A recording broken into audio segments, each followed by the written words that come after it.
After receiving death threats and profane vandalism at her home, South Carolina Congresswoman Nancy Mace is taking security into her own hands by arming herself. She joins us now to discuss. Congresswoman, good to see you this morning. I want to pull up some of these photos here of your house after it was vandalized, and there was a lot of profanity out there. When you saw this, tell me your reaction. It was shocking when this happened, and it feels violating. And, you know, as a member of Congress, even before then, when I was running for Congress, I had someone vandalize my vehicle, my car, on one of our debates. I've had threats. But until those individuals show up at your house, it doesn't feel as real. And when that happened, I was shocked. My neighbors were shocked, and worse, my kids were shocked about it. And it doesn't feel good when you have to look over your shoulder every day worried about what might happen next. So you decided to arm yourself to protect you and your children. Tell me how your kids feel about all of this, because I have to imagine that, you know, for them, it might be alarming. They might be scared. What has their reaction been so far to you wanting to protect your family?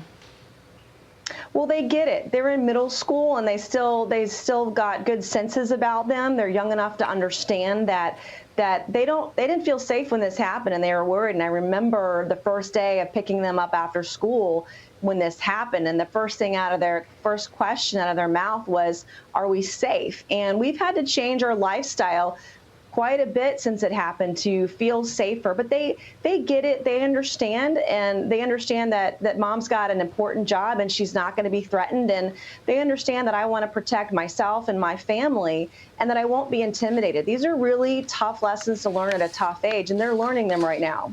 And so how does it feel now to, you know, be able to carry out the Second Amendment and to be able to have access to a firearm and to work to get your permits and to be able to have that power in your hands? I will tell you that I learned that it's very empowering to know that I can defend myself and my family and my beliefs if I have to. And so it was a critical decision, and I got my concealed carry permit at the end of the year, but didn't feel the need to use it until someone showed up on my front steps. And I'm so glad and grateful that I have the opportunity to be able to carry a gun just about wherever I go. It's important. But the biggest thing for me is feeling safe and feeling empowered.